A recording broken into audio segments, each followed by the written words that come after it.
TDS हर income पर लगता है, लेकिन हर इनकम कैटेगरी के लिए अलग सेक्शन, अलग रेट और अलग लिमिट होती है।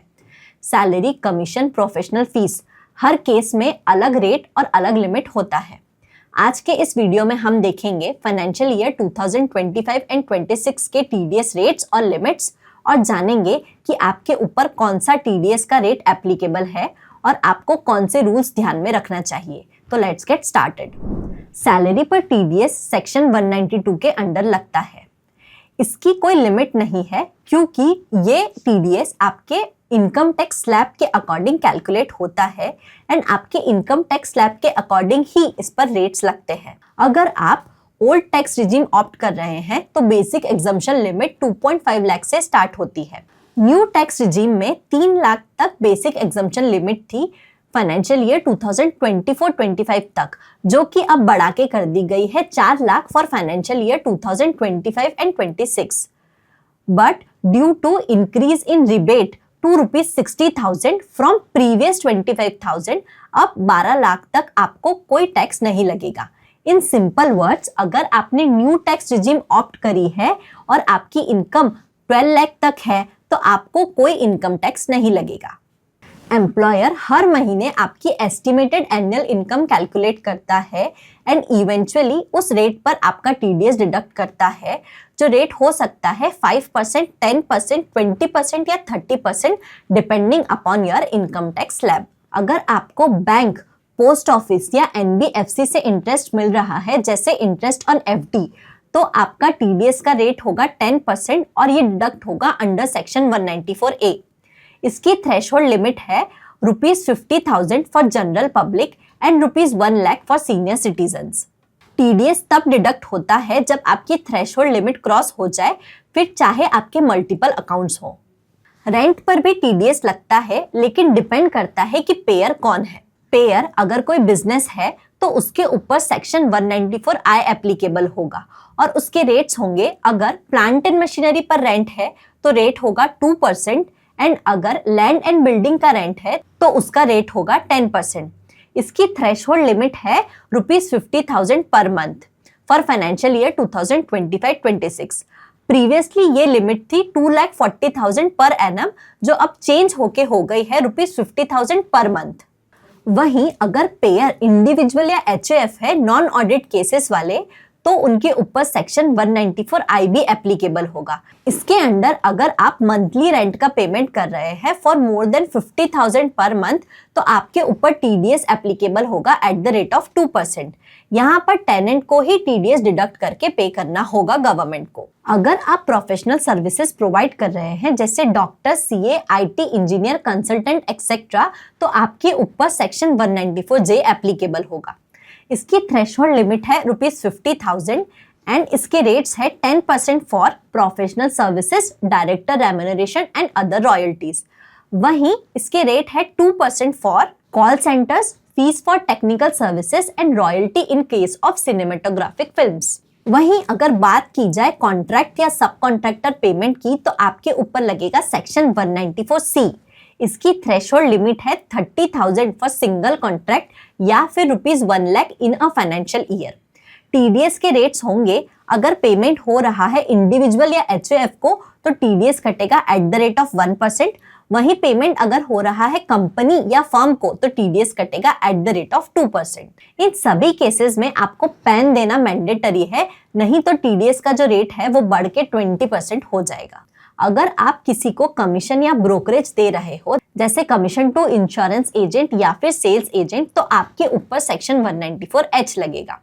इसकी लिमिट है ₹20,000 for a financial year and TDS का रेट होगा एट द रेट ऑफ 2%। ये रूल इंडिविजुअल और बिजनेसेस दोनों पर अप्लाई होता है अगर पेमेंट लिमिट क्रॉस हो जाए तो। जिस तरह से टीडीएस के रेट्स ध्यान में रखना जरूरी है, उसी तरह से उन्हें प्रॉपरली बुक्स में कैसे रिकॉर्ड करना है, ये भी एक इम्पोर्टेंट टास्क है। फॉर एग्जाम्पल, ब्रोकरेज को ही लिया जाए तो मैं अपनी बुक्स में ब्रोकरेज और टीडीएस दोनों एक साथ रिकॉर्ड करती हूँ। कैसे, आइए देखते हैं। रिकॉर्ड करने के लिए मैं सबसे पहले डैशबोर्ड में जाऊंगी। यहाँ पर मैं परचेज एंड एक्सपेंसेस में जाऊंगी। यहाँ पर मैं न्यू एक्सपेंडिचर रिकॉर्ड पर क्लिक करूंगी। न्यू एक्सपेंडिचर पर क्लिक करने के बाद ऐसी स्क्रीन ओपन हो जाएगी। यहाँ पे मैं अपना वेंडर सेलेक्ट करूंगी। इनवॉइस नंबर डालूंगी, अमाउंट स्पेंड डालूंगी। फॉर एग्जाम्पल मैंने ब्रोकरेज का पेमेंट किया है 30,000, मैं एक्सपेंस का लेजर सिलेक्ट करूंगी।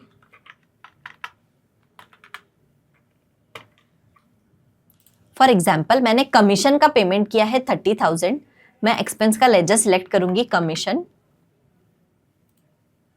सिलेक्ट करने के बाद मैं सेव एंड कंटिन्यू पर क्लिक करूंगी।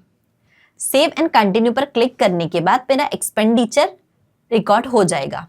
टीडीएस रिकॉर्ड करने के लिए मैं सिंपली रिकॉर्ड पेमेंट पर जाऊंगी। यहाँ पर मुझे टीडीएस का परसेंटेज दिखेगा, यहाँ पर मैं 2% रिकॉर्ड करूंगी। पेमेंट अकाउंट सिलेक्ट करूंगी और सिंपली सेव पर क्लिक करूंगी। सेव पर क्लिक करने के बाद मैं नीचे पेमेंट रिकॉर्ड में जाऊंगी तो यहाँ पर मेरा टीडीएस का अमाउंट ऑलरेडी कैलकुलेटेड हो जाएगा और मेरा अमाउंट पेड भी यहाँ पर कैलकुलेट हो जाएगा। तो इस तरह से सिंपली मैं एक ही बार में अपना एक्सपेंस और टीडीएस दोनों रिकॉर्ड कर सकती हूँ।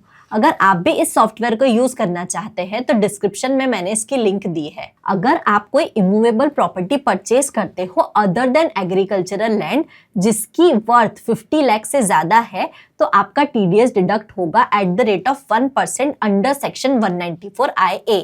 बायर को टीडीएस डिडक्ट करना होता है, बायर और सेलर दोनों का पैन मैंडेटरी होता है।